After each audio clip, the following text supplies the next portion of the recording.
Many people ask many things about Japan.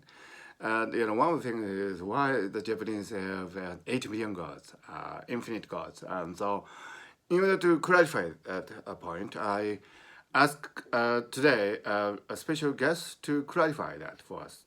So, Dr. Qualia, please come on board. Oh, hello. I am Dr. Qualia. Okay, Dr. Qualia. So this is a question. Why do the Japanese people have 8 million gods? Well, the idea that there is only one God comes from ideology, right? Japanese people are not so ideological. I mean, they are living in the moment and they are realistic about how they feel, how they behave, and so on. So the Japanese people think that, there are many moments in our life when we feel that there is something supreme in this world, and that something does not necessarily gets united in one idea of God. Okay, so what you're saying is that this idea that there is only one God is not realistic. I'm not saying that. I'm just saying that it is an ideology.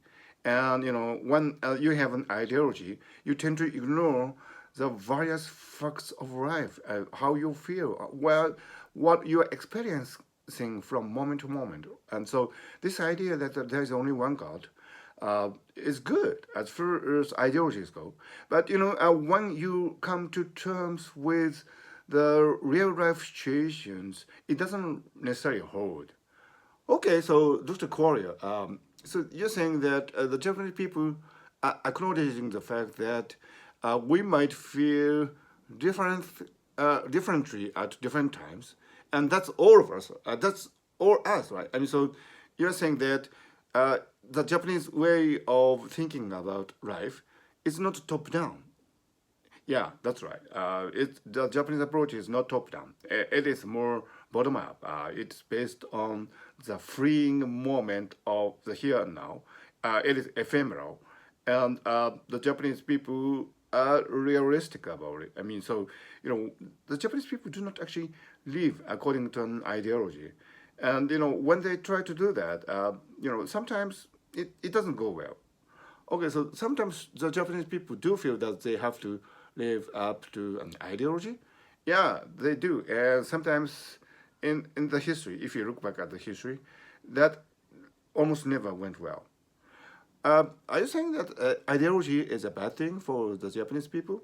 Well, probably I'm saying that the ideology is bad for anybody because ideology cannot treat life as complex situations adaptary. So I would say that the Japanese way of approaching life is good in that it is free from ideology, and the Japanese when they were oops, Dr. Koya, Dr. Koya dropped hand. Dr. Koya, that was a wig. Well, yeah, I mean, I have my options about the hairdo. Welcome back, Dr. Goya. So, as we were saying that living after an ideology is a bad idea for any people.